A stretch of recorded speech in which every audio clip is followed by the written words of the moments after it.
Fala pessoal, aqui é o Joel do EAD mais uma vez e hoje no nosso podcast, dando continuidade aos assuntos relacionados à computação, nós vamos falar de inteligência artificial. Então, se você se interessa por esse tema, se você vai prestar o vestibular na área de computação, se você está pensando em fazer carreira em área de computação, então não deixe de assistir esse vídeo até o final, que nós vamos trazer ele, o nosso queridinho da área de computação, que é o professor João, e ele vai falar para a gente, vai ter esse bate-papo aqui mais do que especial a respeito desse assunto que é tão falado, mas pouca gente sabe exatamente o que é essa inteligência artificial e como ela vai impactar a nossa vida daqui para frente e principalmente a carreira daqueles que optarem por fazer algo relacionado à computação, engenharia da computação ou ciência de dados.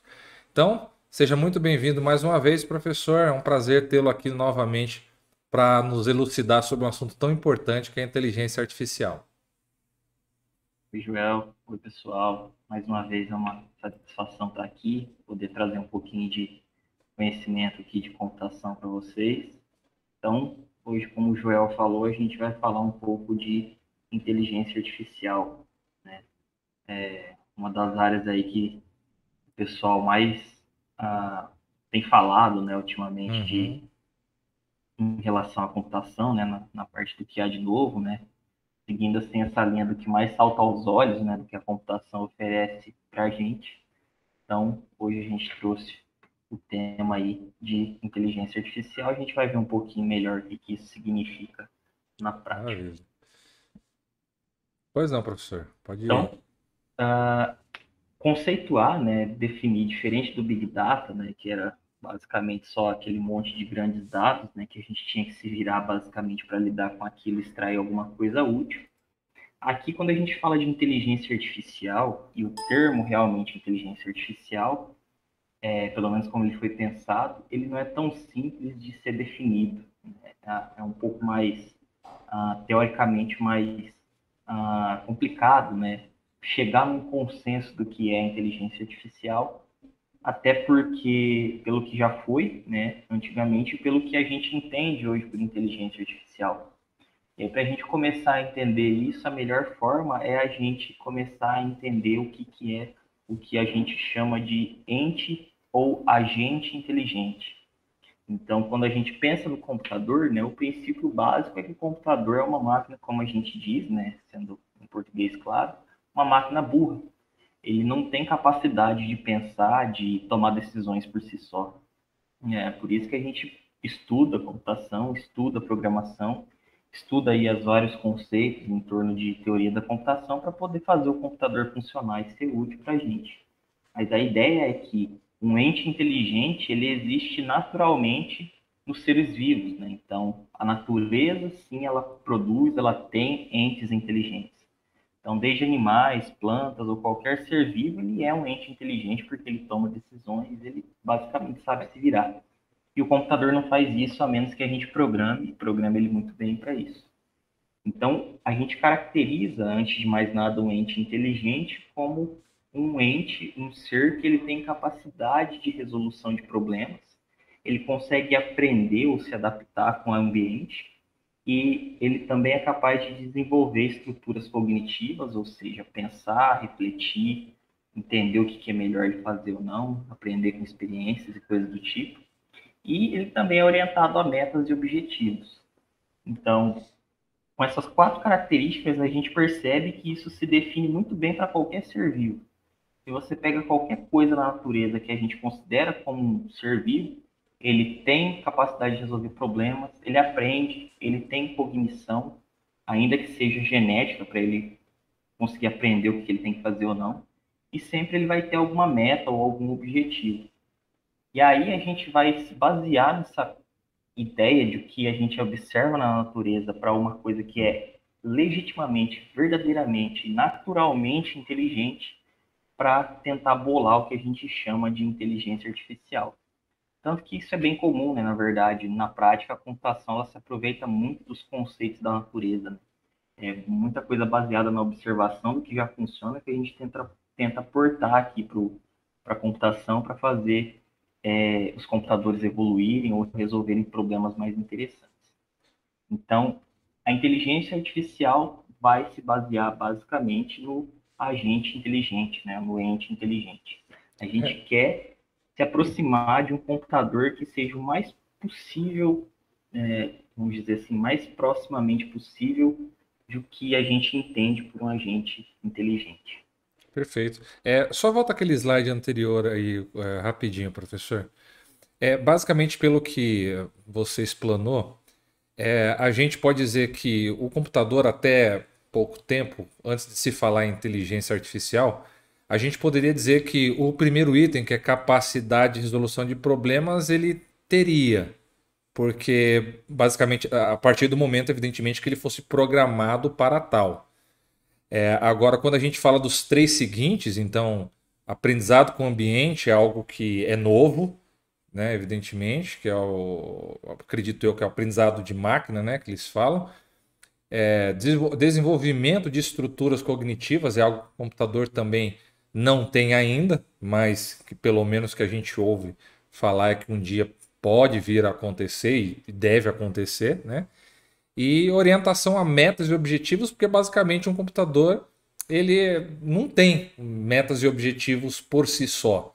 As metas e objetivos de um computador elas são definidas por quem está usando o computador, né? Mas basicamente ele, então dessas aí o que a gente poderia dizer que um computador tem a princípio, como qualquer outra ferramenta, é capacidade de resolução de problemas, desde que seja definido para tal, né? E é que aqui essa resolução de problemas não é a resolução de problemas como ferramenta, porque se a gente for pensar assim, por exemplo, um trator ou um carro, Uhum. também é uma ferramenta que resolve muitos problemas da humanidade.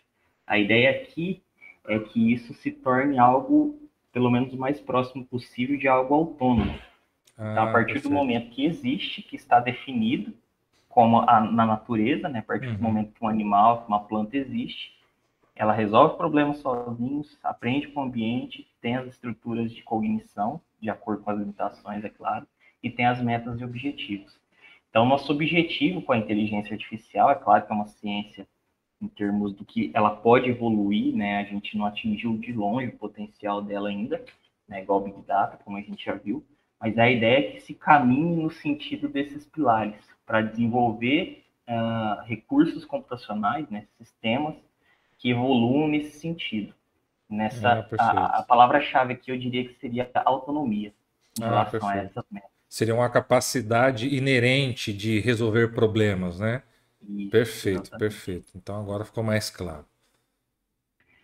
E aí, ainda pensando na ideia de conceituação, né, a gente pode pensar em entender um pouco melhor o que seria inteligência artificial aqui para o nosso contexto, com base em quatro vertentes, né, da literatura básica aqui sobre o tema.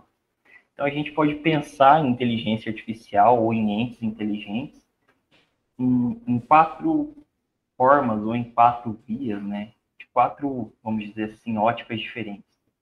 Quando você tem o ente inteligente pensando como humano, quando ele está pensando racionalmente, se ele age como ser humano, se ele age racionalmente. Então, basicamente, o que a gente vê aqui é uma combinação, né, entre seres humanos, pensamentos, ações e racionalidade. Então, a gente faz essas quatro combinações. Então, pensando como humano, é a vertente que a gente vai buscar entender o cérebro humano, entender a parte cognitiva mesmo do cérebro humano como uma Uhum. máquina, vamos dizer assim. Quando a gente fala pensando racionalmente, aí a gente vai pensar na parte abstrata, não mais na parte necessariamente biológica, mas sim na parte de raciocínio. Se eu tenho determinado conjunto de entradas, eu tomo uma decisão baseada nela. E aí isso Perfeito. independe, né, vamos dizer assim, da estrutura, vamos dizer, de hardware, se é um cérebro humano, se é um computador, o que quer que seja, né, desde que consiga pensar de acordo com lógica e raciocínio, está valendo. E aí, em termos de ação, vale a mesma coisa, né? Aí seria em termos do que a gente pode executar. Então, vamos agir como seres humanos. Então, aí às vezes fica mais fazendo mais sentido quando a gente tem chat, né? Aqueles chatbots lá que interagem com o pessoal nos sites, né? Robôs que também evoluíram Uhum. bastante. e agir racionalmente, né? Que aí envolve dilemas éticos, morais, como por exemplo aqueles carros autônomos, né? Que eles têm que pensar racionalmente que decisão eles vão tomar, visando aí causar o menos de transtorno possível. Então, é nessas quatro bases que a gente pode pensar que a inteligência artificial funciona. Que a gente projeta a inteligência artificial pensando em pelo menos uma dessas quatro vertentes. Perfeito. Perfeito. Então, na verdade, quando você disse escolhendo, não sei se é escolhendo, mas é pensando em nenhuma delas, seria o quê? Seria mais voltado para um aspecto ou qualquer um deles exclui os demais? Como é que funciona isso? Não necessariamente, é porque a ideia do que eu. Aqui a gente ainda pensa em como que eu vou definir o que é ser inteligente, né? O que é ter inteligência artificial. Quando você diz que uma pessoa é inteligente, ela é inteligente por causa de como ela pensa ou por causa de como ela age, entendeu? Então ainda é um questionamento em relação ao o que a gente entende realmente por inteligência artificial.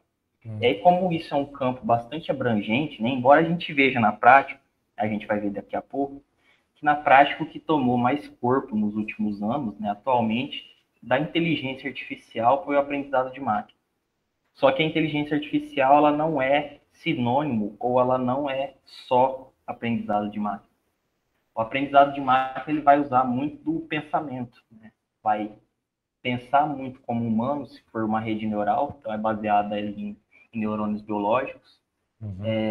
Se você for pensar racionalmente, né, com lógica, você vai ter métodos lógicos ali para tomar decisões.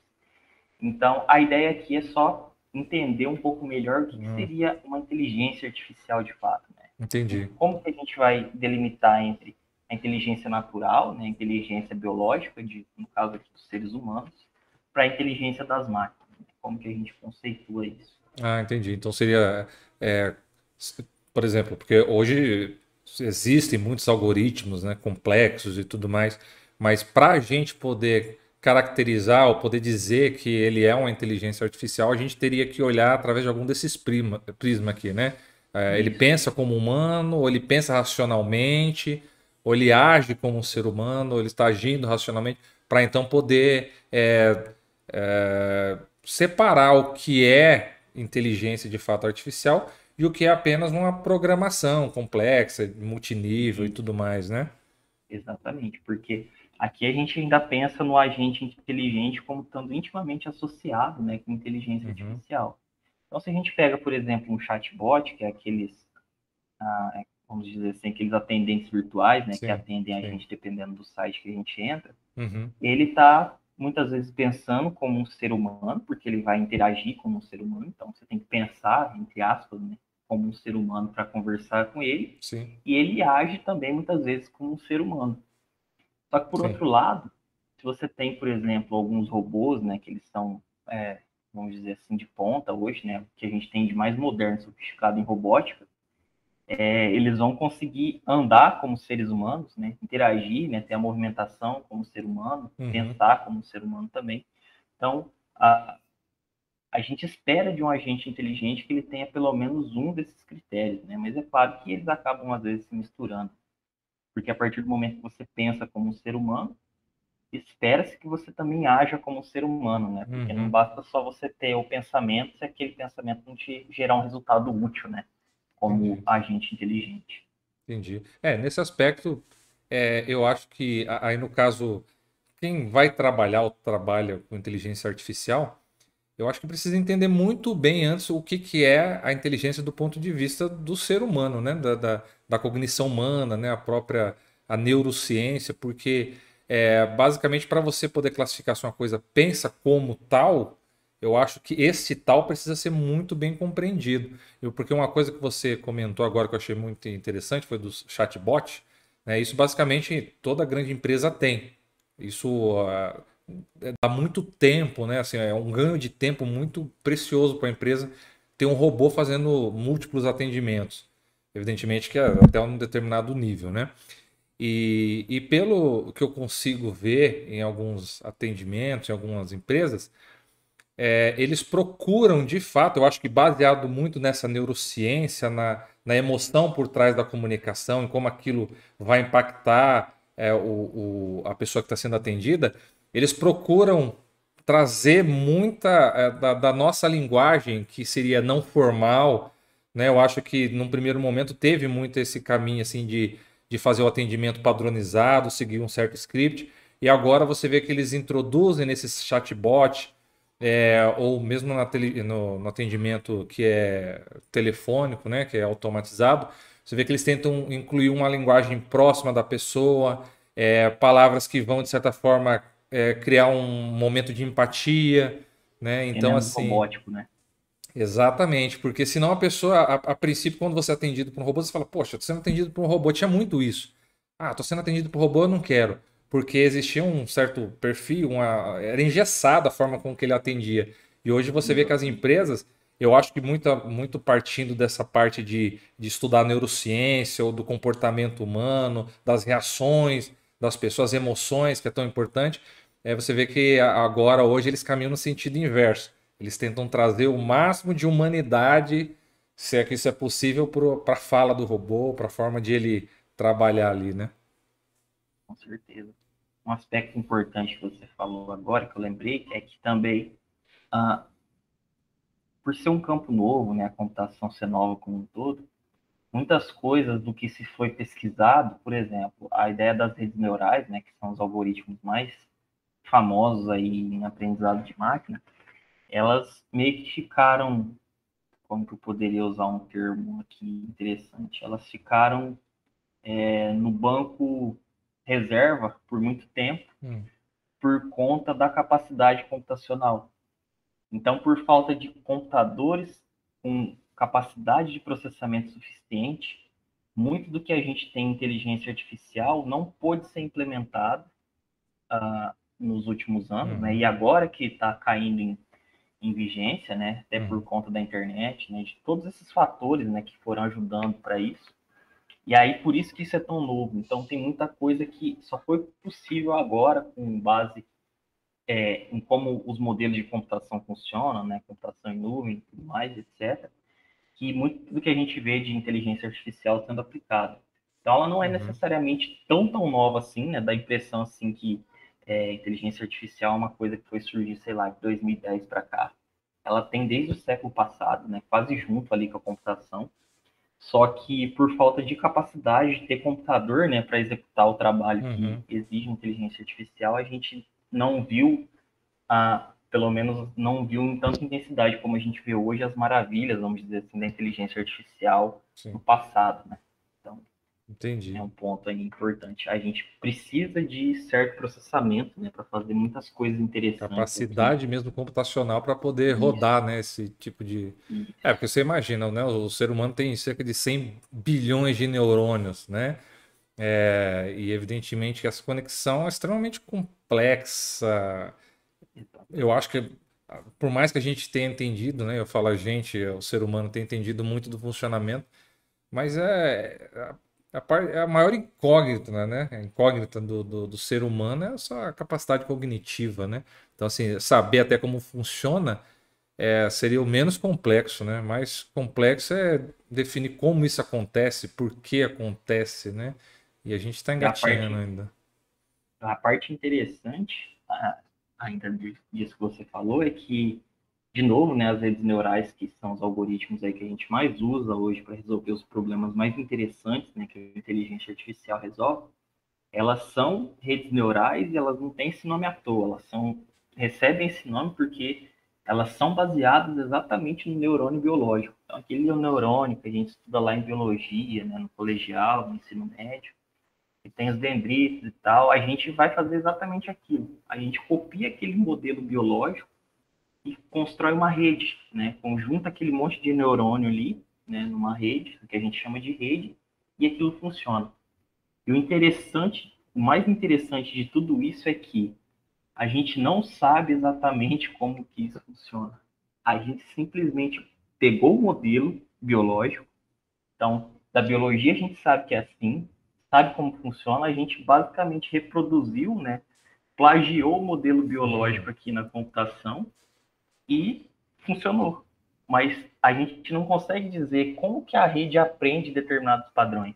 Então, vou mostrar ali depois uma rede neural que a gente consegue fazer ela ver imagens, né, de coisas na natureza e classificar aquilo se é um gato, se é um cachorro. Uhum. Só que, embora a gente defina os parâmetros, defina como vai ser o tamanho da rede, vários conceitos técnicos, né, na prática você não sabe exatamente como que ela aprendeu aquilo. Porque é tão aleatório, tão esquisito o funcionamento interno daquilo, igual no nosso cérebro, que simplesmente a gente só usa aquilo como se fosse uma caixinha preta. Porque a gente ainda realmente não tem capacidade, né, de mapear e entender plenamente como que aquilo funciona. A gente só sabe que funciona, mas basicamente não sabe exatamente como, né? Que é Nossa, basicamente o mesmo dilema que a gente tem na neurociência. e foi criado de forma artificial e mesmo assim não tem o completo entendimento sobre a coisa produzida. É porque a gente cai no problema do cérebro humano. Como ela é a representação computacional de um cérebro, ou de um cérebro em geral, né, de Uhum. algum animal biológico aí, de algum mamífero, ou coisa do tipo, a gente tem o mesmo dilema. Então, é meio que trocar 6 por meia dúzia. Se a Entendi. gente entender como essas redes funcionam, é quase que equivalente a entender como o cérebro realmente funciona. E aí, aqui, entender, com entender, eu quero dizer dominar aquilo plenamente. Né? Uhum. Então, a gente sabe mais ou menos o que a gente consegue mexer ou mudar ali, né, em termos de tamanho, de parâmetros.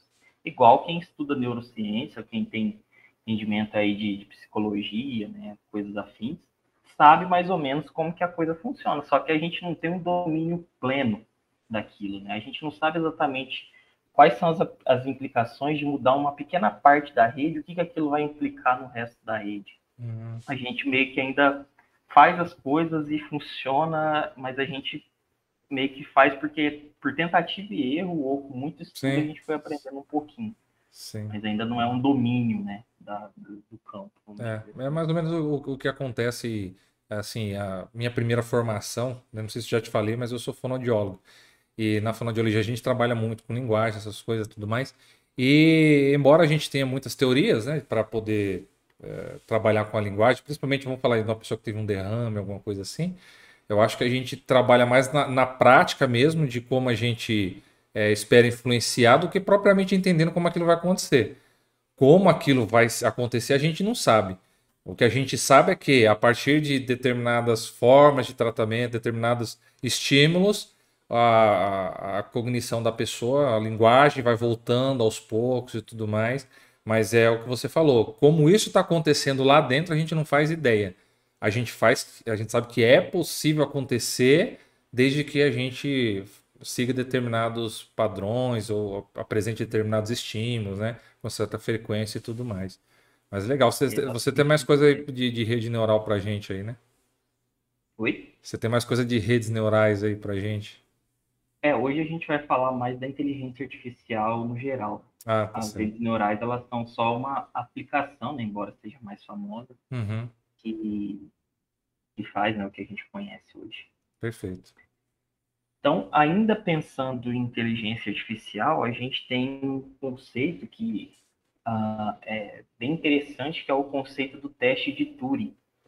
Então, pensando em tudo isso que a gente já falou até aqui, de computadores evoluindo, se tornando, vamos dizer assim, né, cada vez menos, entre aspas, entes inteligentes, o Turing, né, o Alan Turing, que é um dos pais da computação, ele propôs um teste na ideia de que um dia que a gente tiver um computador conseguindo fornecer respostas no mesmo nível, na mesma qualidade que um ser humano de verdade, ao ponto de você não conseguir saber se você está interagindo ou conversando com um computador ou com um ser humano, a gente pode dizer que a partir desse dia você realmente vai ter as máquinas como entes realmente inteligentes.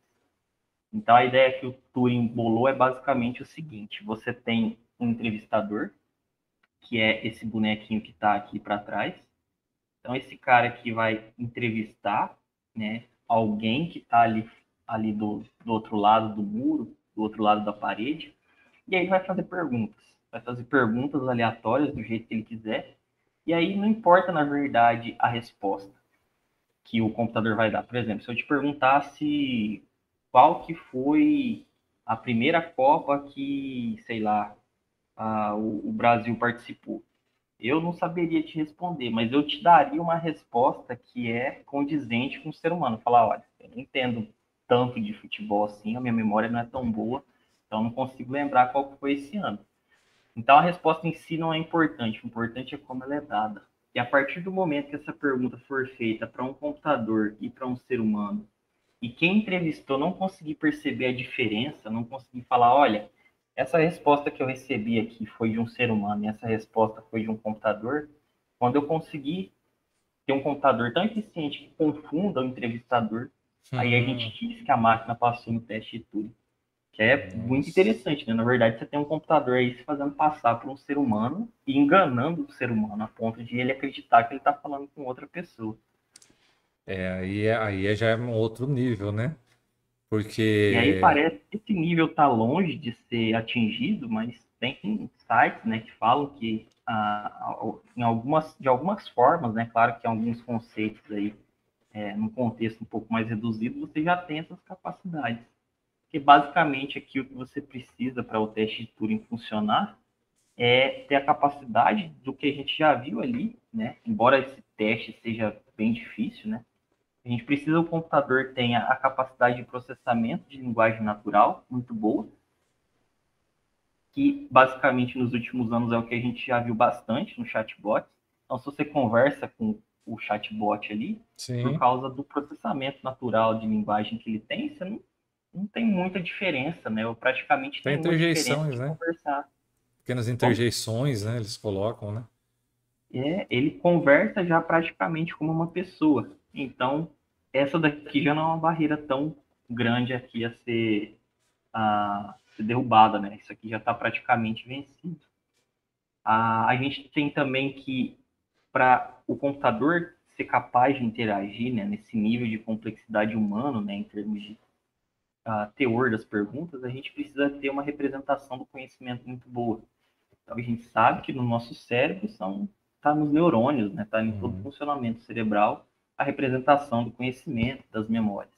Então, a gente precisa ainda ter uma representação de conhecimento tão boa quanto a gente tem no nosso cérebro para poder lidar com essa questão, né? Porque não basta só você processar e entender o que foi perguntado, você tem que ser capaz de processar aquilo no nível de complexidade necessário para depois dar uma resposta adequada, né? Então, um termo só desse daqui por si só não é válido.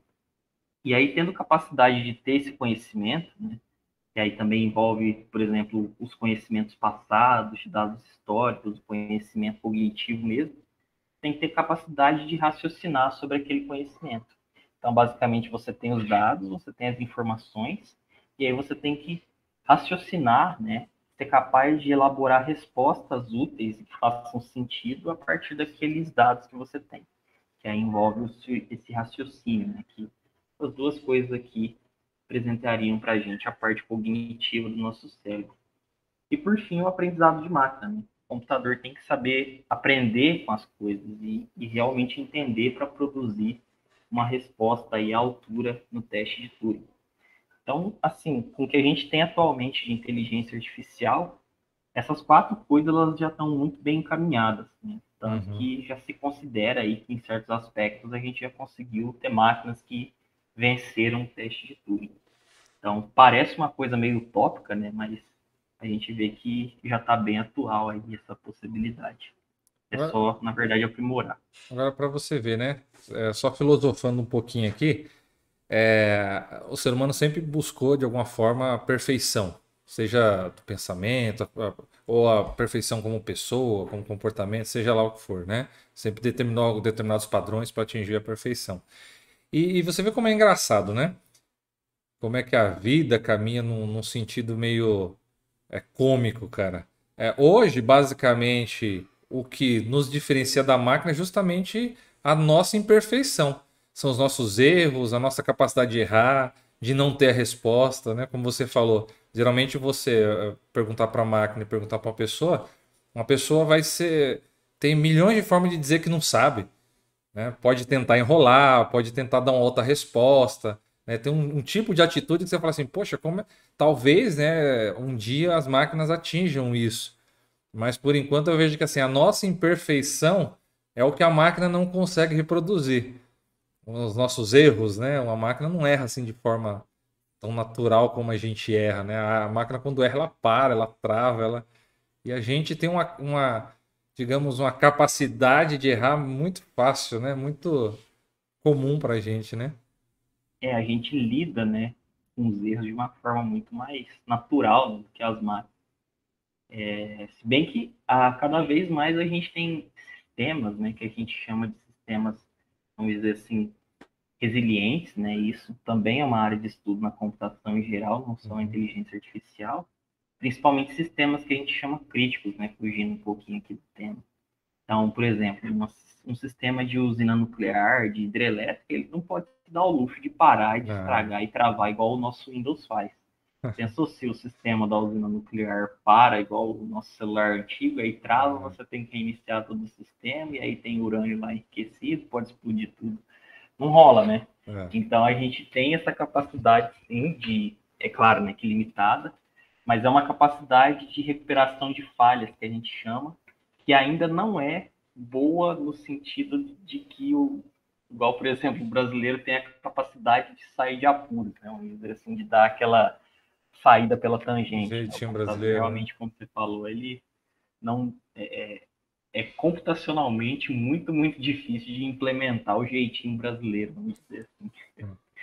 É. Problema bem difícil. O dia que a gente inventar um computador brasileiro, né? Aí vai ser aquilo que a gente já sabe, né? Computador dando um jeitinho pra tudo. Aí a gente vai ter a máquina dominando tudo, né? E pode existir. Maravilha. Então, a inteligência artificial, como já deu para perceber um pouco aqui, ela não vai se basear só no que a gente entende de computação, né? Ela não vai ser uma ciência que ela está, vamos dizer assim, sobre as asas da computação. A computação por si só já existe a partir da matemática e da física. Uhum. A inteligência artificial, para ela funcionar realmente bem, como a gente já discutiu aqui, né, ela precisa de outros campos do conhecimento, né, para funcionar bem. Então, os mais importantes aqui que eu poderia destacar são a filosofia. Então, a filosofia no sentido do questionamento, da inteligência mesmo, né? Uhum. Então, do que as coisas são, como elas são. Então, para a gente ter a lógica por trás da inteligência, né? Pensando em uma inteligência que pensa racionalmente, a gente precisa ir a fundo no conhecimento filosófico, né? Para entender como fazer as coisas realmente serem inteligentes. E aí o que faz o computador ter esse elo, né, entre a lógica filosófica, entre a forma correta de pensar, vamos dizer assim, e traz esse elo aqui para a computação e pela matemática. A gente vai tentar fazer esse pensamento racional, esse pensamento lógico ser reproduzido em termos matemáticos, porque aí sim a gente consegue descrever isso por um algoritmo computacional. Uhum. E aí vem coisas que muitas vezes a gente não pensaria no primeiro momento, como, por exemplo, muita teoria de economia é importante aqui para a gente, como, por exemplo, a teoria dos jogos, né? Que não é a ideia de jogos que a gente tem necessariamente, né? De jogo por diversão, mas sim jogos no sentido de oponente, né? Então, você sempre tem a ideia de um adversário, né? Alguém que quer aumentar o lucro e o outro que quer, por exemplo, diminuir algum determinado valor. Então, muitos conceitos de economia, né, por mais incrível que pareça, vão ser úteis aqui em inteligência artificial. E tem a outra parte, né, que estuda a cognição humana. Então, aí as ciências humanas, né, que nem sempre elas vão estar tão interligadas aqui na computação, na inteligência artificial a gente vai precisar muito delas para entender como o cérebro humano funciona. Então, a gente vai precisar de neurociência, de psicologia, até de linguística, neurolinguística e tudo mais que Ah, envolve sim. essa parte aí, a gente vai precisar para conseguir fazer, né, pensando ali anteriormente, o computador agir e pensar de forma humana. E Entendi. aí tem muitas e muitas coisas afins, né, como engenharia de computadores para poder implementar isso. E aí tem várias e várias áreas, né, que cada vez mais inusitadas que vão ajudar a gente a ter uma inteligência artificial realmente próxima, né, do que a gente tem por objetivo. Ah, maravilha. E você acha que nessa primeira parte aí, no que diz respeito à filosofia, é nessa parte que estaria encaixada ali as leis de Asimov, de como, assim, o que seria ético de um robô fazer Sim, ou sim, não, né? Mas basicamente sim. isso. Seria nessa A parte. parte moral, né, que tem as partes da lá do que um robô pode fazer ou não, né? E tem também a parte moral, né? Porque, por exemplo, tem muitos casos, né, que se você tem um carro autônomo, ou se você tem um robô em qualquer contexto, às vezes ele vai ter que escolher se ele vai ter que matar duas pessoas ou três, aí o Entendi. carro tá lá numa situação de perigo e aí ele escolhe, ele vai matar a criança ou ele vai matar o passageiro, né, o dono do carro. O que, que é eticamente ou moralmente mais correto? Aqui eu dei exemplos Complicado. simples, né? Entre um e outro, talvez a escolha seja simples, mas tem exemplos muito mais complexos que esse. Realmente você fica na dúvida em o que, que é melhor, ou pelo menos o que, que é menos errado, né? Então, aí a filosofia vai entrar nesse caso para ajudar a gente a pelo menos definir algumas regras ou alguns parâmetros para se definir ali na hora do aperto, né, da situação difícil, né, como é o jeito certo que aquele agente inteligente vai pensar para resolver aquele problema.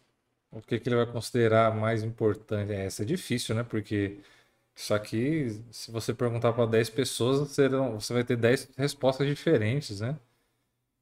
Sim, É muito tanto que tem um site, complicado. faz tempo que eu não acesso ele, acho que eu já acessei ele uma vez, que chama Moral Machine, né, que seria a máquina moral. E a ideia é ter várias pessoas ao redor do mundo inteiro que estão alimentando esse sistema. Não sei, sinceramente, atualmente como que ficou o projeto. E a ideia era essa: você manda um monte de perguntas moralmente complexas, né? Tipo, você escolhe matar é, o ladrão ou o cara que, sei lá, é psicopata? Você escolhe o que nesses dois casos aqui? São perguntas que são propositalmente difíceis, né? Você não tem uma resposta aberta muito fácil. E aí a ideia é que você vai alimentando esse sistema para que um dia, né, eventualmente, quando a gente for ter máquinas Uhum. tendo que realmente tomar essas decisões, elas vão pelo menos ter uma base, né, do que os humanos consideraram que seria a melhor opção ou a opção menos pior nesses casos. É até um Entendi. site interessante que serve justamente para isso, né, para essas questões filosóficas, morais e éticas mais complexas. É moramachine.com ou .org, você lembra? Deixa eu olhar aqui. É, isso aí é bem complexo, cara. Bem complexo mesmo. Né? Porque não existe resposta certa, né? Essa que é a questão. É claro que cada um, baseado no sua vida, seja lá o que for, vai dar uma resposta diferente, né? Mas você vê que quando tem filmes assim que tratam assim, dessa temática, são filmes muito polêmicos, né? Tem um que tem na Netflix, eu esqueci qual que é o nome daquele filme, não sei se você já assistiu, que as pessoas em determinado tempo elas vão tomando choque lá, vão morrendo, e aí elas têm que escolher quem vai morrer. Você lembra disso daí? E aí eles Não é vão. jogos mortais, não, né? Não, não. Eles vão tendo que escolher quem vai morrer, assim, só que é a máquina que mata, né? Então, assim, ele só define quem vai morrer. Aí o pessoal Então, começa, fulano, por quê? Porque ele já tá velho. Poxa, a partir de, né? De qual perspectiva ele considera que o velho deve morrer primeiro porque tá mais próximo da morte?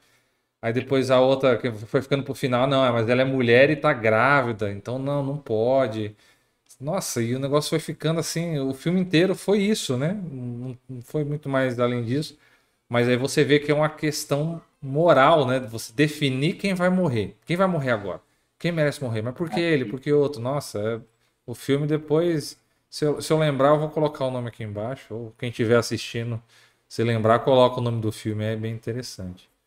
Isso aí é esse daqui é moralmachine.net. Tem até em português já.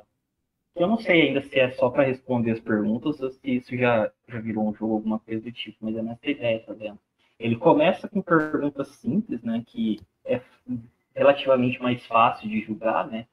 Então, por exemplo, aqui, a gente teria que escolher entre o carro autônomo matar os dois gatos, ou ele mataria ali a mulher e o um bebê. bebê. E aí a gente tem a opção aqui de mostrar Essa- a descrição, né? Porque aí ele vai argumentar dos dois lados, né? Se você escolhe os dois gatos ou a médica e o bebê, né? Em que influencia, né, cada uma das decisões. Claro que aqui ainda tá fácil, né? Mas depois vai ficando mais interessante. Mas para quem tiver interesse, ó, Legal. worldmachine.net Pois eu vou dar uma entrada do lá, cara. MIT. É interessante. E aí você vai ficando confuso conforme o tempo e você Ah, vai percebendo como imagino. que é difícil o trabalho É depois. verdade, é verdade. Maravilha.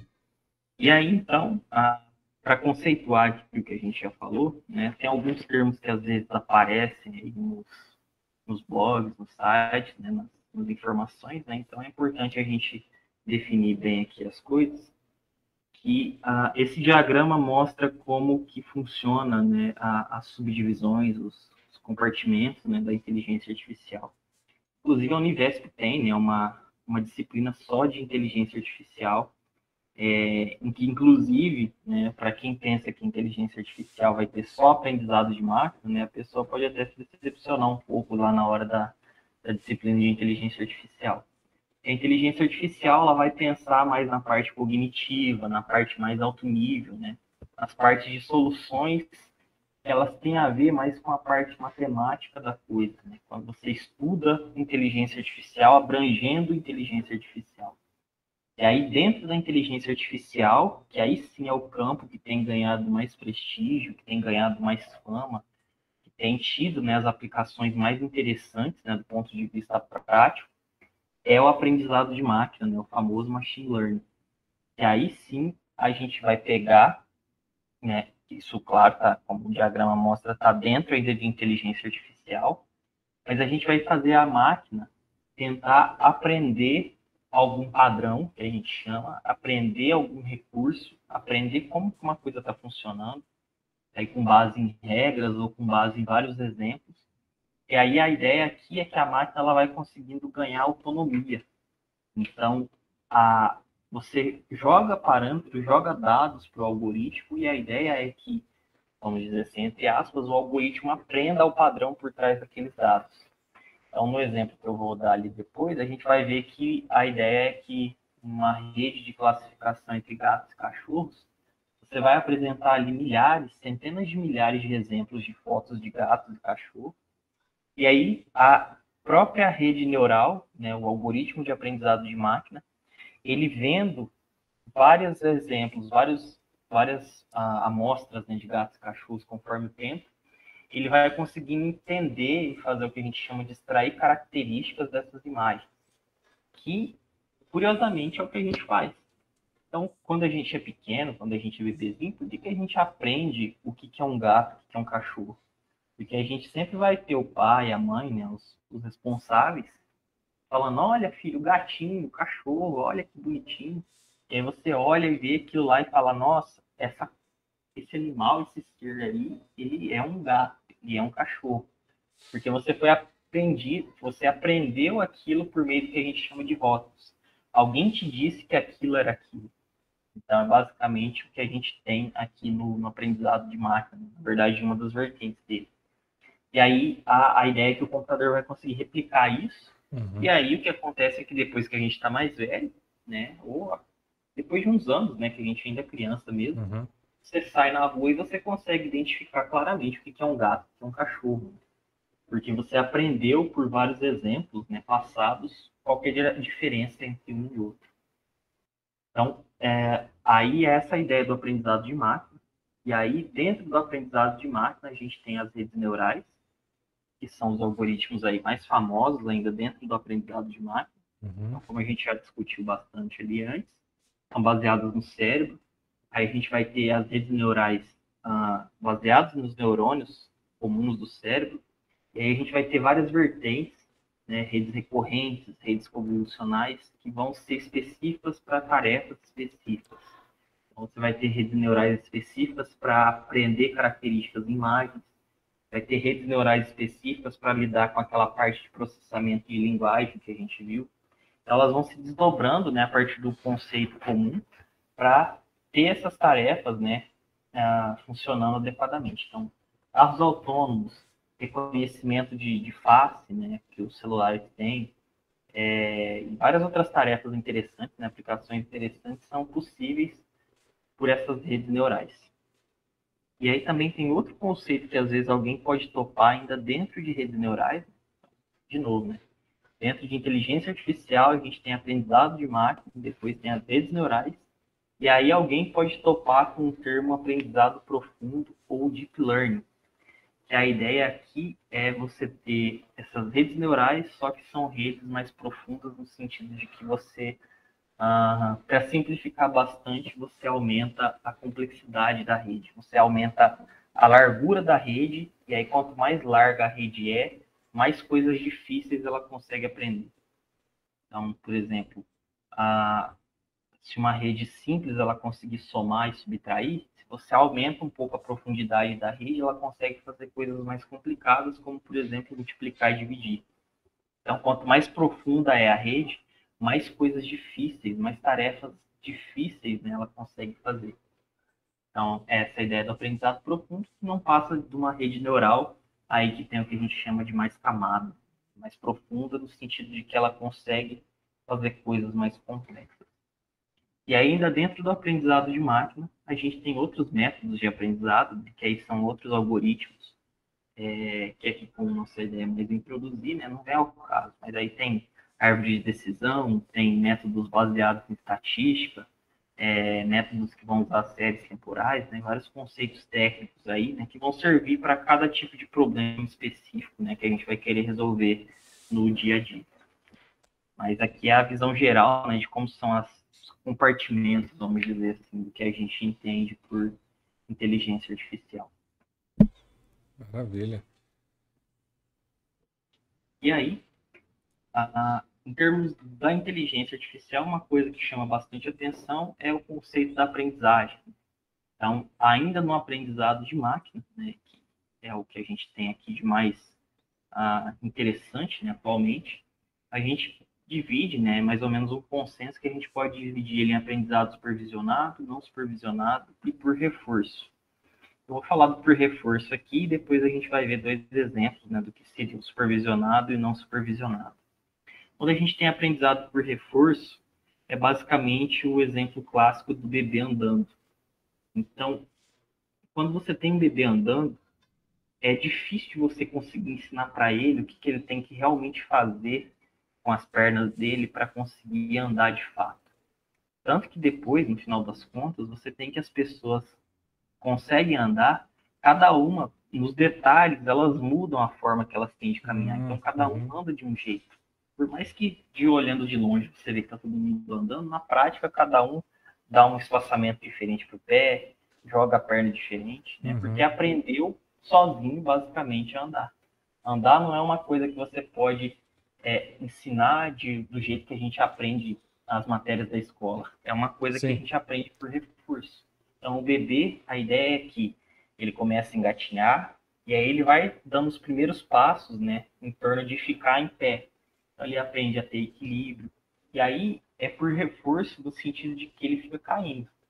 Ele cai, até que uma hora ele começa a conseguir manter o equilíbrio, conseguir ter a coordenação motora, ter todos os fatores, né, que hoje em dia a gente já nem lembra mais, né, quando a gente é adulto, que ele precisou ter para conseguir de fato andar. Então, o reforço aqui é ele entender que ele está caindo. Enquanto ele percebe que ele está caindo, ele percebe que tem algo que ele tem que melhorar, porque ele sabe que o objetivo dele é ficar de pé e conseguir andar. Então, quanto mais ele percebe que ele está conseguindo ficar mais tempo em pé, está conseguindo trocar os passos, ele percebe que ele está sendo recompensado e que ele está indo na direção certa. Então, essa é a ideia do aprendizado por reforço que a gente consegue implementar aqui para as máquinas aprenderem. E aí a gente tem as outras duas vertentes. Você quer comentar alguma coisa aqui? Você quer falar alguma coisa? Não. Na verdade, eu estava esperando porque esse que você falou do aprendizado por reforço é muito interessante, né? Porque você imagina, é muito mais complexo você falar como anda do que andar. Andar, você pega lá e anda. Agora, quando você vai falar o que é andar, por exemplo, quem faz fisioterapia ou alguma, sei lá, medicina esportiva, alguma coisa, de repente a pessoa tem um livro inteiro só para falar sobre marcha. Como é que a pessoa marcha, a velocidade da marcha, tipos, né? Como cada estrutura, né, do corpo vai influenciar no padrão da marcha. Mas a questão é que é, quando você transforma isso em palavras, o que você precisa, né? Você imagina, se você for transmitir essa informação de como se anda para um bebê, todas as palavras que você tem que usar, por exemplo, ele ia andar com o quê? Com 15 anos, né? Exato. Não ia ter condição nenhuma, né? Então, assim, de fato, esse aprendizado por reforço a gente vê acontecer, né? Com a criança, assim, né? Vai andando, andando até que você aprende fazendo mesmo, né? Porque é um aprendizado motor, é um aprendizado diferente, né? De um aprendizado cognitivo, né? Que não passa por isso, né? É mais abstrato, né? Geralmente. Aqui a chave é qual é o caminho menos difícil que a gente tem, ou pelo menos o que dá para a gente fazer. No caso do aprendizado do andar do bebê, só sobra a opção de recurso porque a gente não tem como usar a cognição que vai ser usada no aprendizado supervisionado e não supervisionado. Uhum. Então a ideia aqui é que a gente vai escolher a melhor das três opções ou a opção que der para a gente escolher, né? Como a gente vai ver aqui nos dois outros casos do supervisionado e não supervisionado. Então, o aprendizado supervisionado, ele é o mais interessante e relativamente mais fácil de se lidar, porque é quando você tem a ideia do que você quer fazer e você sabe o que você quer chegar. Você sabe os rótulos que a gente chama no sentido de as respostas do problema. Então, aqui uma ideia de aprendizado supervisionado, que é um exemplo clássico, né, como eu já tinha mencionado ali antes, você vai ter ali uma rede neural que vai querer receber imagens de gatos e cachorros e você vai falar para essa rede classificar no final se aquilo é um gato ou um cachorro. A ideia, então, é que você vai mostrar para ela milhares, centenas de milhares de exemplos dessas duas classes que a gente chama, né? Hum. Uma coisa que é um gato e outra coisa que é um cachorro, e você vai falar toda hora, olha, na hora que ela está aprendendo, né, na fase que a gente chama de treinamento da rede, você vai expor ela a essas várias imagens e a cada imagem que você expõe, você sempre vai falar, olha, isso é um gato, isso é um cachorro.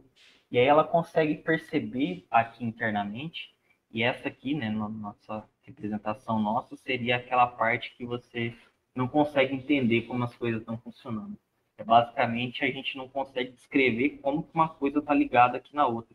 Por que a rede percebeu que ela tem que fazer essas ligações, né, entre uma camada, né, entre uma plaquinha dessa para outra? Por que são essas ligações exatamente? Por que isso funciona? Isso que é muito difícil para a gente entender até hoje. E a ideia é que, de uma maneira quase mágica, né, mas na verdade ela é bem mais estatística do que qualquer outra coisa, essa rede vai começando a fazer essas ligações entre os neurônios dela, de tal forma que ela consegue perceber que o gato vai ter um padrão de focinho, de orelha, de pelo diferente, marcas, manchas, que vão ter mais chance de aparecer num gato do que num cachorro. É Hum. basicamente o que a gente percebe.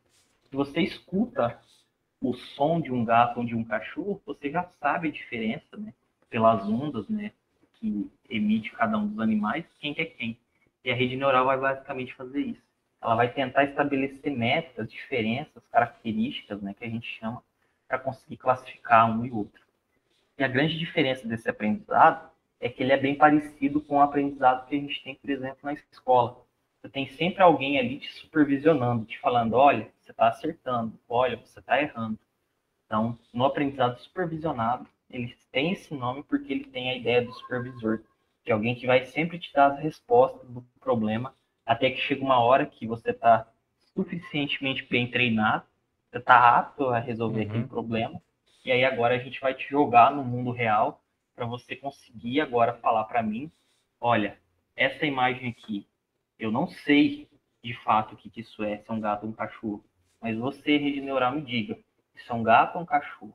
E aí, a partir do momento que o algoritmo estiver bem treinado, ele consegue te fornecer as respostas corretas para os dados de entrada, né, para cada um dos exemplos. E Entendi. aí é assim que vai funcionar, por exemplo, até mesmo o Google Tradutor. Né? A gente vai expor para ele, por exemplo, se você for pensar no Google traduzindo de inglês para português.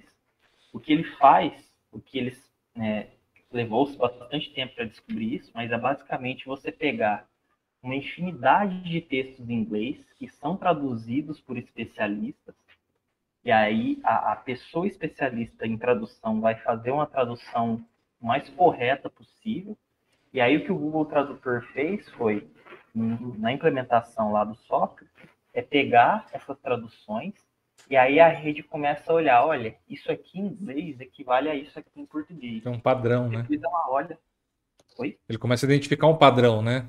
Não Isso, só essa é palavra a por palavra, que palavra-chave. antigamente era assim, ficava horrível a tradução, né? Eu usava esse tipo de tradutor, Nossa, era era até um horrível. tradutor que não era online. Você colocava, abria o programa assim, ele traduzia palavra por Nossa, era palavra, horrível, cara. conectava uma com a outra. Era a mesma coisa que você pegar um dicionário e você mesmo se É. virar lá. Ficava péssimo. E aí, o que o Google pensou, né? Vamos pegar e vamos usar esse padrão. Aí a rede começou a aprender o padrão. E é por isso que hoje você tem. Você olha assim e você fala, nossa, que bruxaria é essa? Porque ele olha assim, ele percebe o sentido e o contexto do texto, Sim, traduz sim. corretamente. É. Justamente por causa disso. Porque ele aprendeu com vários especialistas em tradução como que ele deveria traduzir da forma correta. Então, é assim, basicamente, que o supervisionado vai funcionar. E me diz uma coisa, professor, quando você fala assim, o aprendizado supervisionado, né, vai apresentar essas coisas, quem é que vai fazer isso? É uma pessoa que vai chegar lá e apresentar essas coisas? Jogar isso na rede? Como é que é? Você fala em termos computacionais? Não, é porque quando você fala assim, vai ter um aprendizado supervisionado, né? No caso de uma pessoa, a gente sabe que é uma outra pessoa supervisionando. Nesse caso aqui, o que seria? Seria entrada de informações, é isso? É, Uma pessoa é. vai estar colocando informação? Tipo, você vai ter ali que a gente chama de conjunto dos dados de entrada, né? Vamos dizer assim. Então, ali basicamente você vai ter um vetor, né? Vamos pensar numa lista, né? Para não ser muito técnico, que tem aquele monte de imagens. E aí, basicamente, você tem ali que uma é de gato, a outra é de cachorro. Outra é de gato e a outra é de cachorro. E aí você manda aquelas fotos para o algoritmo, né? Você dá o input ali, a entrada daqueles dados, né? Como se fosse no mesmo princípio de quando a gente está aprendendo a programar. Você joga ali os dados de entrada, tipo assim, as notas do aluno. Então, isso aqui serve de entrada. E junto com essa entrada que são as imagens, vem as respostas. Então, você fala assim, olha, isso aqui é um gato, isso daqui é um cachorro. E aí a rede, ela recebe as duas coisas ao mesmo tempo. Ela olha o padrão, ela olha aquela foto daquela coisa e sabe já previamente que aquilo lá é de uma classe ou outra. Né? Hum, Eu falo classes, assim, a gente fala gato, cachorro na prática para ser didático, mas muito provavelmente o que isso daí vai ser a gente fala que o gato é o número 0 e o cão é o número 1.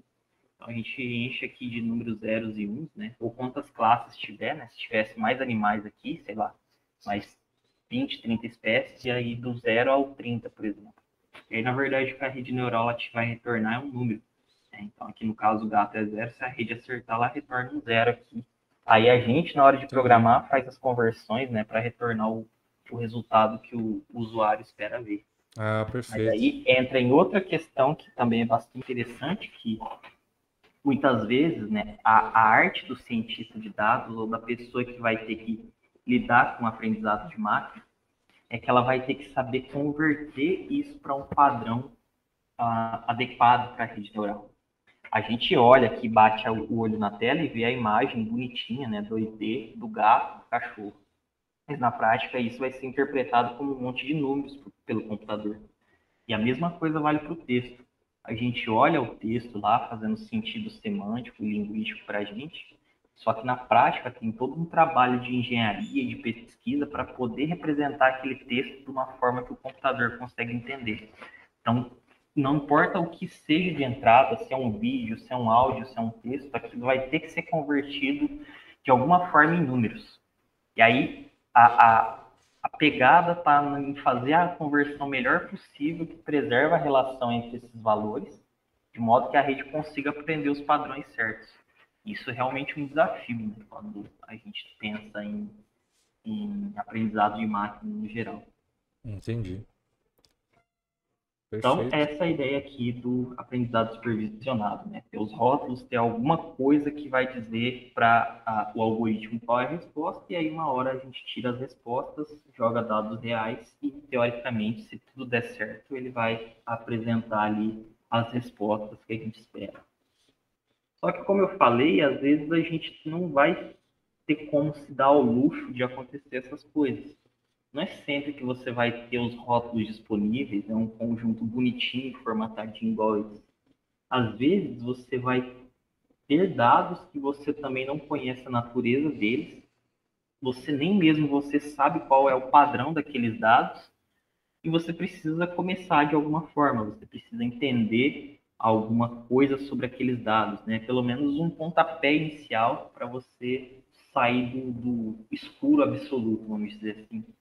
Nesse caso, a gente também consegue usar aprendizado de máquina não supervisionado, porque agora a gente não tem mais a figura dos rótulos, né? Uhum. Você não tem aquela ajudinha lá que a gente tinha antes para fazer tudo acontecer bonitinho. Então, por mais que fosse difícil extrair padrões ali, pelo menos você tinha os rótulos para saber se o algoritmo estava indo bem ou não. Uhum.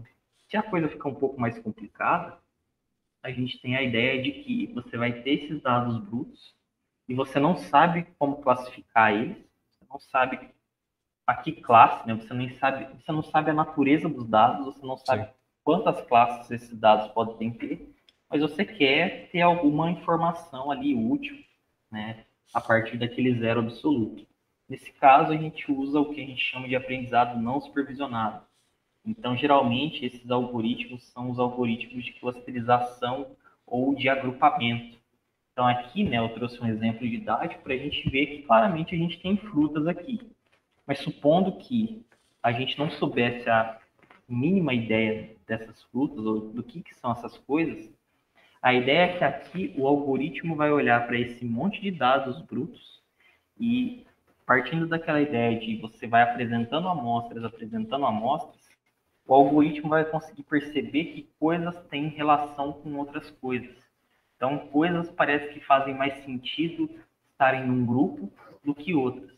Então, a ideia é que, basicamente, né, de maneira bem simplificada, esse algoritmo vai começar a fazer montinhos. Uhum. Então, se ele percebe que tem coisas amarelas e com um formato mais esticado, aquilo parece que faz mais sentido ir para esse grupo das coisas amarelas com esse formato mais esticado, vamos dizer assim.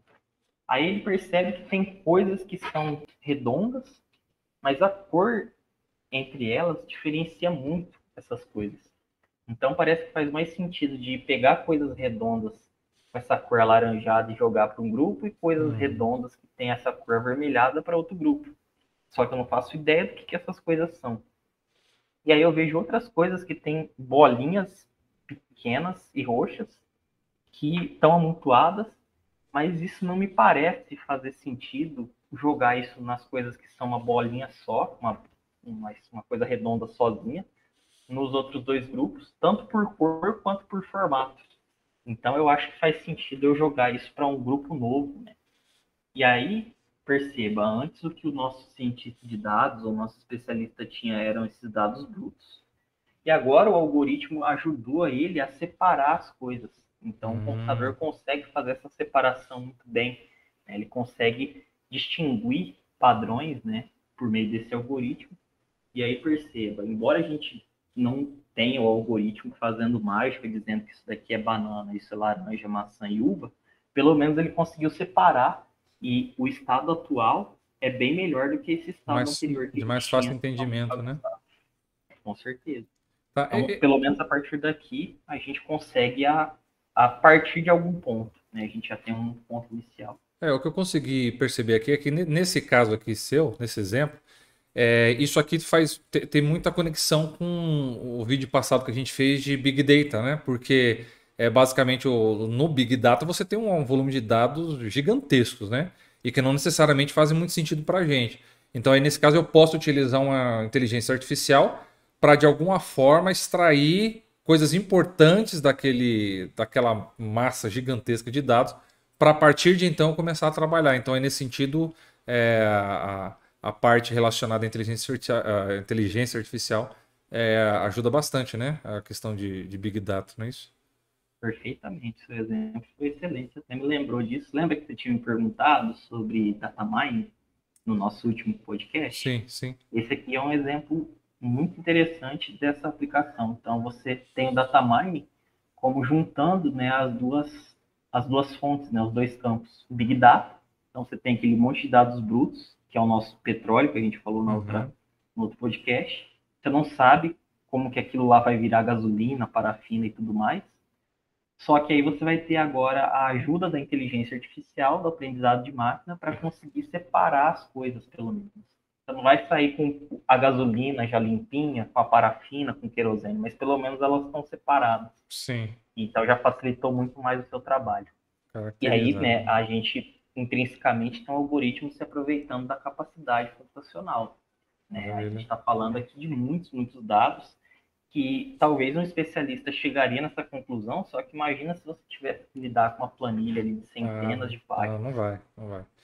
Quando você começa a demoraria pensar bastante. num volume gigantesco de dados, né, como os dados fornecidos pelos pessoas que utilizam o YouTube, por exemplo, né, com sei lá quantos Sim, bilhões de acessos por dia, sistema de não saúde, tem sistema como, bancário.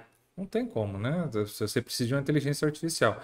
Então aí fica até a dica para você que não assistiu o nosso podcast anterior de computação, a gente falou sobre Big Data e assim, se relaciona completamente com esse tópico de hoje. Então, se você não assistiu ainda, terminou isso aqui, você vai para lá na nossa playlist, assiste também, que o professor falou muitas coisas interessantes aí desse novo conceito, porque afinal de contas, tudo isso vem junto, né, professor? Quando a gente fala Big Data, inteligência artificial e outros tópicos que a gente ainda vai tratar aqui na parte de computação, todos eles estão interrelacionados, né? Mesmo que o profissional escolha ir para uma área específica, mas ele vai ter que, no mínimo, ter conhecimento do que a outra área faz, porque todas elas vão estar de alguma forma interligadas, né? É o futuro, Sem né? sombra de dúvida. Como a gente viu aqui, você me lembrou claramente desse exemplo, né, da inteligência artificial se ligando com o Big Data. Maravilha. Então, a, a gente já está finalizando, né? Já está ficando por aqui e acho que com esse panorama bem geral, a gente não entrou em muitos detalhes de nada, porque o campo de inteligência artificial por si só, ele é muito, muito vasto, né? É comum que você se especialize, né, em um daqueles campos que a gente falou, né, no aprendizado de máquina ou em algoritmos específicos, porque realmente são muitas as possibilidades. E eu acho que o objetivo aqui deve ter sido atingido, que é para a gente entender como que a inteligência artificial tem potencial de aplicação, né? Tanto quanto ou até mais do que a gente já viu no Big Data, né? Quanto que isso vai tanto de encontro com as necessidades que a gente tem hoje. Tanto que, percebendo isso, é o que a gente mais tem hoje são empresas, né, aplicando esses conceitos de inteligência artificial das mais diversas óticas, nos diferentes contextos possíveis. Né? Eu nem ia enumerar aplicações aqui para não correr o risco de ter esquecido alguma coisa tão importante quanto. Né? Então, as aplicações aqui, elas realmente são inúmeras. E a gente já discutiu algumas delas aqui, como, por exemplo, os chatbots, os carros autônomos, né, que usam ali inteligência artificial de litros, né, de caminhão-pipa. Mas aí é muito comum a gente encontrar a inteligência artificial, às vezes, um pouco mais escondida e trabalhando por debaixo dos panos. Como, por exemplo, quando a gente tem os jogos, né? Então, jogos têm inteligência artificial, na verdade, faz muito tempo. Então, quando você vai jogar ali com um personagem, inclusive a Univesp trata bastante dessa questão de inteligência artificial na disciplina deles de jogos, de programação e projetos de Uhum. jogos, que é como que o agente que está ali lidando, né, com você que está jogando, né? Como que o inimigo ele vai lidar com você, para ele Uhum. não parecer repetitivo, para ele não parecer burro, ou para ele não parecer inteligente demais, para dar jogabilidade, né, interessante para o jogador. Sistemas de recomendação, como você citou ali o YouTube agora há pouco, né? Quem assiste o YouTube bastante vai perceber que ele tem, às vezes, um gosto, né? Ele tem uma capacidade muito boa de te sugerir vídeos que são Sim. bem parecidos com os vídeos que você já gostou.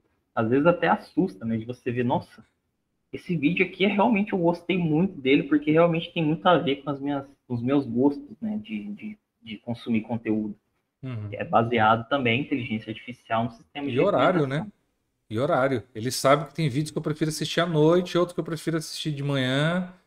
É impressionante, É, cara. Porque eu, por é, exemplo, é, à noite eu só durmo ouvindo lá, coloco música, né? Geralmente assim, louvor e tal. É engraçado que durante o dia eu posso testar a hora que for. O YouTube, ele não me sugere, cara. Ele não me sugere isso. A partir Eu não das tinha 10, reparado nisso. a partir das 10 horas da noite, ele começa a me sugerir, ó, louvor tela preta, né? Porque aí você vai ouvir sem. Cara, é impressionante. E não adianta, eu posso acessar lá de dia, ele não vai colocar na minha prateleira de recomendações como as primeiras opções, não vai. E tudo isso ele sabe, cara. O horário que eu vou dormir, sabe? Essas coisas, o horário que eu prefiro. Na verdade, assim, não o horário que eu vou dormir, mas o horário que eu tenho predileção por aquele conteúdo, ele sabe. É impressionante. E é Nossa, eu assim, não tinha percebido isso. pode perceber, cara. Se Que você, legal. se você tiver um padrão, né, bem definido, igual no meu caso, que eu uso à noite, de manhã outras coisas, né? O horário que eu estudo é diferente, ele distribui isso em horários diferentes. E no caso, pensando na aplicação aqui, até já emendando, eu tive a palavra, então já vou falar. Cara, eu vejo muita aplicação, né, na questão da inteligência para negócios, né? Business intelligence. Porque cada vez mais o pessoal que trabalha com inteligência de negócio precisa de respostas rápidas. Então você imagina uma inteligência artificial que consegue trabalhar 24 horas por dia, 7 dias na semana, e tentando identificar determinados padrões que exigem determinadas respostas, né? Então, assim, para quem trabalha com inteligência de negócio, isso é estupendo, né? Porque você vai ter informações sendo analisadas e sendo processadas 24 horas por dia. E aí, em determinados negócios, você precisa de resposta rápida. Então, assim, por exemplo, quem trabalha com bolsa de valores, né, com ações, a inteligência artificial trabalha muito nisso, né? Porque assim, olha, na hora que você identificar que a ação vai cair, vende. Né? Inclusive existem, né? Máquinas que fazem isso automaticamente, né? Meu projeto de mestrado, ele tinha bastante essa ideia. A gente tem uma rede específica, uma rede neural específica, que ela tem uma capacidade que ela é até, assim, você fica até meio assustado, porque isso que você está dando de exemplo do mercado é o que a gente chama de série temporal. Então, a ideia é que as flutuações, né, no mercado, de qualquer coisa que varia aí conforme o tempo, pode ser até para a Covid, você tem mais ou menos um gráfico que ele é um gráfico de linha, assim, que ele vai crescendo, né, desordenado, do jeito que a natureza, né, com que o mercado faz ele funcionar. Uhum. Então, se você bate o olho assim em qualquer coisa desse tipo, é difícil às vezes você prever um padrão, né? De qual que vai ser o comportamento, né? Daqui para cá da linha, né? Você tem ali os dados históricos que mostram como que a coisa se comportou, mas Mas não depois no garante nada, futuro, né? né? Você sabe que essa linha pode subir de uma vez ou descer de uma vez, né? Que é aquele padrão de flutuação que a gente tem em bolsas, né? No mercado aí no geral. Uhum. E aí, no meu caso, foi aplicado para segurança, né? Essa ideia no sentido de ataques, mas o conceito é exatamente o mesmo. Você pode colocar uma rede neural específica para aprender esse comportamento que aparentemente não tem padrão nenhum, mas às vezes tem, na maioria das vezes tem.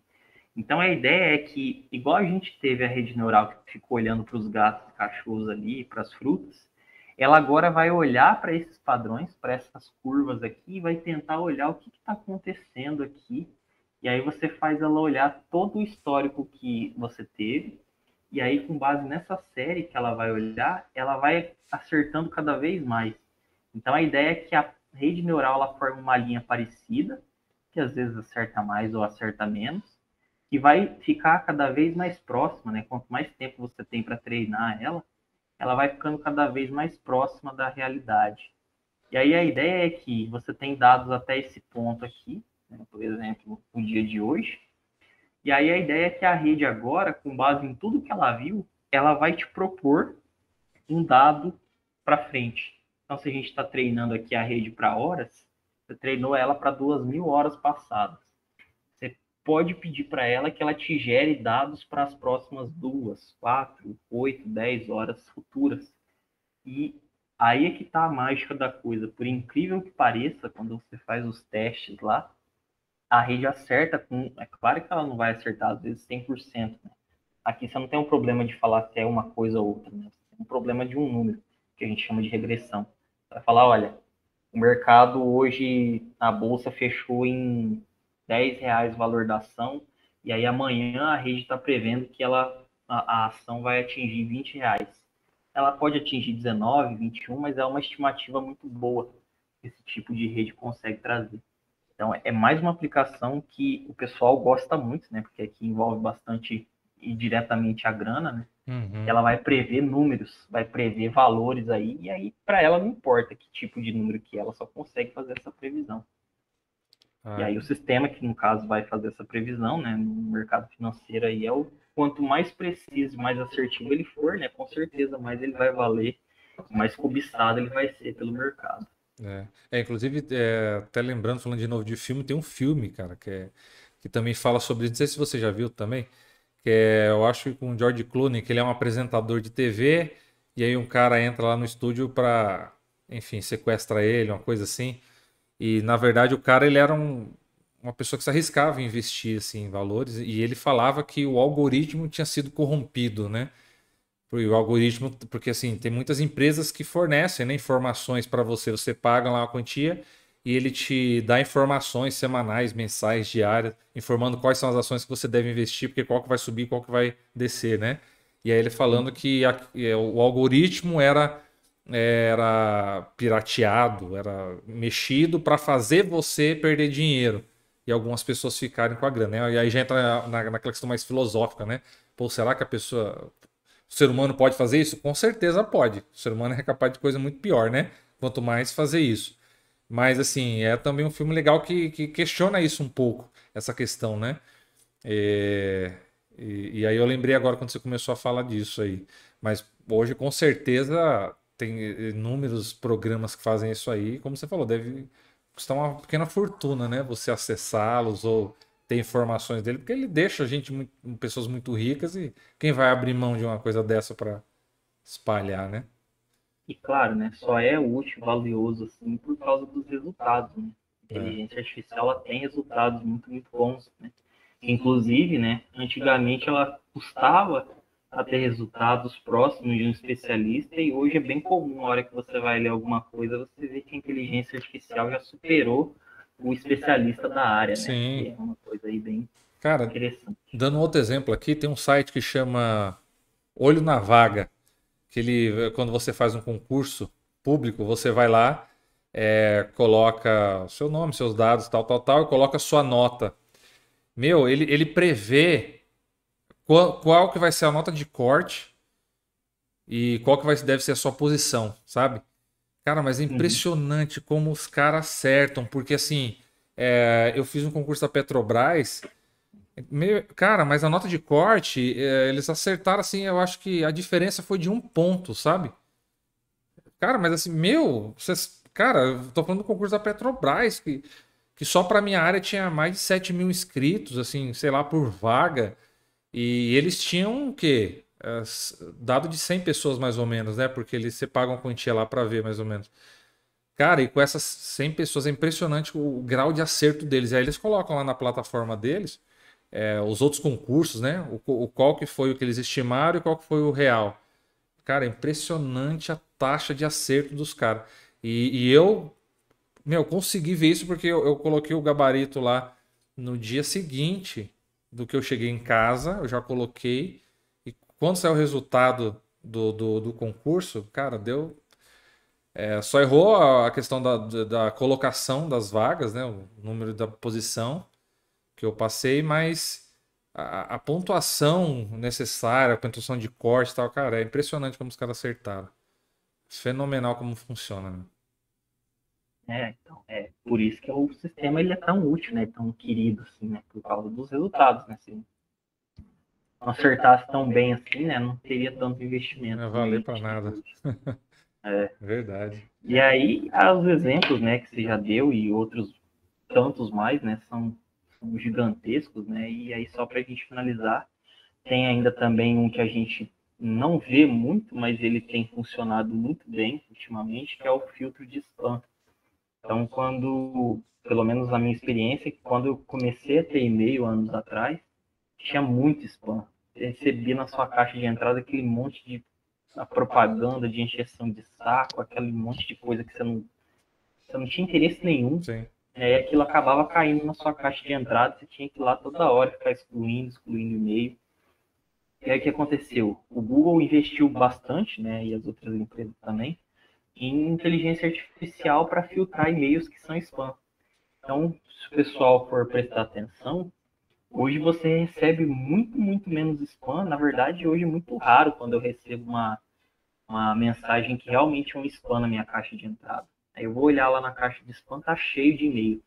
Porque o Google conseguiu aprender conforme o tempo, conforme a ajuda dos próprios usuários também, que foram classificando e-mails como spam. Como lixo A eletrônico. inteligência artificial começou a aprender o padrão cada vez mais preciso do que é de fato um e-mail que é spam. Quais são as características possíveis, né, do e-mail que é classificado como spam. E isso fica meio que nos bastidores, mas ajuda muito a gente, porque só Sim. quem teve que excluir centenas de e-mails de spam aí por semana sabe o quanto que isso era O chato. problema é que eles excluem às vezes os bons, né? Os e-mails que não são Isso. spam, cara, né? Tanto é que eu cansei de falar para o cliente, olha, você olhou na sua caixa de spam, né? Que a gente manda alguma coisa, enfim, aí chega eu também recebo muita coisa assim que vai direto para a caixa de spam, você tem que estar. Mas é claro, não é um sistema 100% perfeito, mas ajuda muito, né, cara? Classificar e tirar pelo menos aquilo que é a parte mais grossa assim do que vai de lixo eletrônico, né? E a ideia é que ele vai evoluindo nos dois sentidos, né? Aí entraria um outro conceito, né, de falso positivo e falso negativo, mas a ideia é que o sistema como um todo, né, ele vai evoluindo para conseguir classificar como spam coisas que realmente são spam e deixar de ficar jogando na caixa de spam as coisas que realmente são e-mails legítimos. Sim, sim. Separar muitas vezes, né? Tem uma linha muito tênue e às vezes muito difícil de separar para o computador, né, para o algoritmo, o que é uma coisa, o que é outra. Porque às vezes você olha um e-mail, eles são muito parecidos, mas você, usuário, sabe que uma coisa é spam e a outra não é. Mas se fosse outra pessoa que não fosse você, dono do seu próprio e-mail, também teria dificuldade de classificar isso. Verdade. Então a ideia é que o algoritmo, mesmo assim, mesmo com toda essa dificuldade, conforme o tempo vai passando e você vai melhorando as técnicas, né, ele vai conseguindo ser cada vez mais assertivo, tanto de um lado quanto do outro. Verdade. E aí, para finalizar, a gente tem, né, não poderia deixar de citar a robótica, né, que vai ser também um dos nossos tópicos aí, que também é uma área aí muito interessante em termos de automação, né, em termos de inteligência artificial. Antes você tinha robôs ali que eles estavam parados no chão, eles basicamente eram, sei lá, um braço, um guindaste, trocava uma coisa de um lugar outro. Hoje você tem a indústria automobilística que foi mais uma vez revolucionada, né? Mais uma vez protagonista, né, de tecnologia. Então você tem ali a robótica atuando fortemente, né, de um peso na indústria automobilística, por exemplo.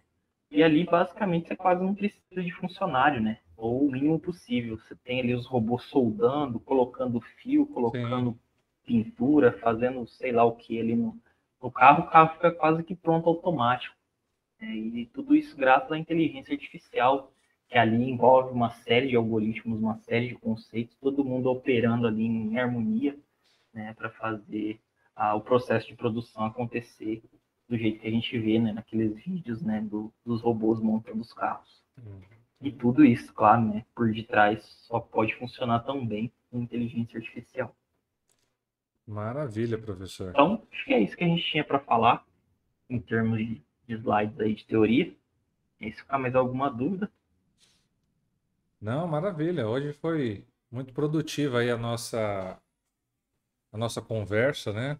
Tratamos de um assunto, mais uma vez, um assunto muito importante. Espero que você tenha gostado, você que ouviu-nos até aqui, até esse momento. Então já vou pedir mais uma vez aqui para você dar o seu like, se inscrever no canal se ainda não é inscrito, que daqui para frente a gente tem muito mais conteúdos para postar aqui no canal, principalmente no formato podcast. Essa semana mesmo vão sair mais alguns relacionados à área de computação, área de administração, de engenharia e principalmente nesse momento agora também relacionados ao vestibular da Univesp. Então, inclusive, no sábado, a gente vai postar um podcast aqui sobre dicas de redação para o vestibular. Então, você já deixa anotado aí, eu já coloco o sininho ativado, né? Se inscreve no canal e ativa o sininho, porque no sábado a gente vai trazer aqui um professor de português para dar as dicas para você que vai prestar o vestibular, que já está próximo aqui agora em maio, né? Já vai ser o vestibular. Então, para você chegar já no vestibular preparado, tá bom? E, professor, mais uma vez, muito obrigado aqui pela sua explanação, por essa conversa. Eu sempre aprendo muito e acredito que dentro de alguns anos aqui com tanto podcast eu vou me tornar uma pessoa muito inteligente. Cada hora eu aprendo um pouquinho com um, né? E sempre vocês trazem aqui assuntos muito importantes e que são totalmente relevantes, né? No momento que a gente vive, né? A gente está falando de alguma coisa que não é para o futuro, é uma coisa que já está sendo construída agora e que o futuro só vai aumentar e ser cada vez mais incidente no meio de quem trabalha com computação, principalmente, né? Eu que agradeço, Joel. Uma vez é uma satisfação poder estar aqui trazendo um pouquinho mais dos assuntos aí mais atuais, mais interessantes, né, que o pessoal mais gosta em computação. E aí a gente se vê no próximo podcast com outro assunto também interessante aí em alta para vocês. E se alguém tiver alguma sugestão, né, como sempre, pode deixar aqui nos comentários. E aí, né, Joel, a gente não pode deixar de pedir, né, para o pessoal não esquecer de dar o like, se inscrever se não for inscrito, compartilhar, para dar aquela força para a gente. Ajuda bastante a gente no canal.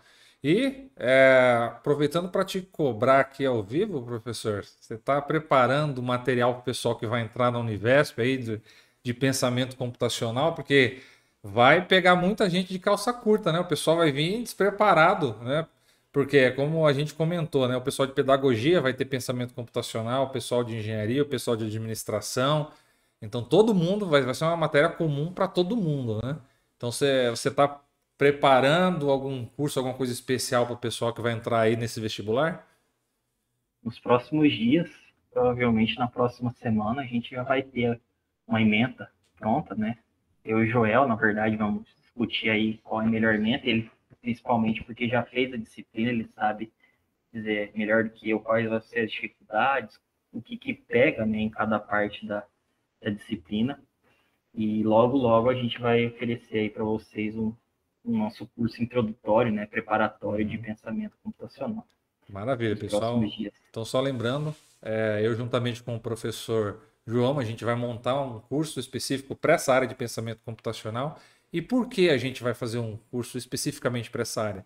Porque é uma parte que envolve conceitos, evidentemente, do pensamento computacional e envolve em algum grau programação de computadores.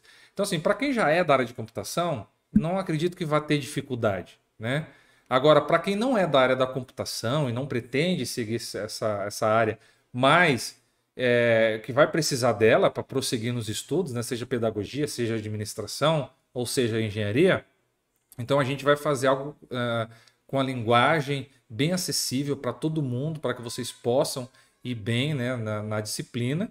E como o EAD Vídeo sempre trabalhou, não vai fazer diferente dessa vez, é que além do conteúdo que a gente vai produzir previamente para vocês de pensamento ocupacional, estou pensando na engenharia de segurança do trabalho.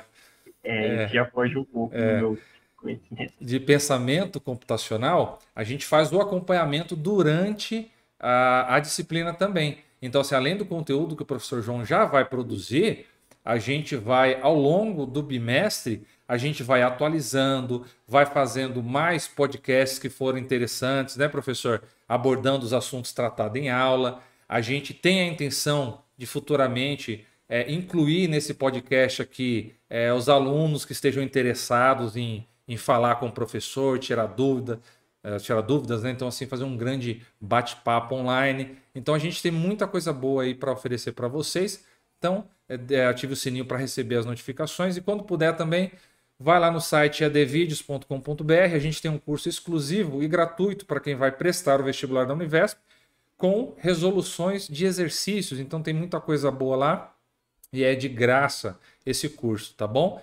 Então, mais uma vez, obrigado, professor, obrigado à sua audiência e a gente se vê numa próxima aí com um assunto mais interessante aí, se Deus quiser. Obrigado, pessoal. Obrigado, Joel. Até a próxima. Falou, professor, até mais.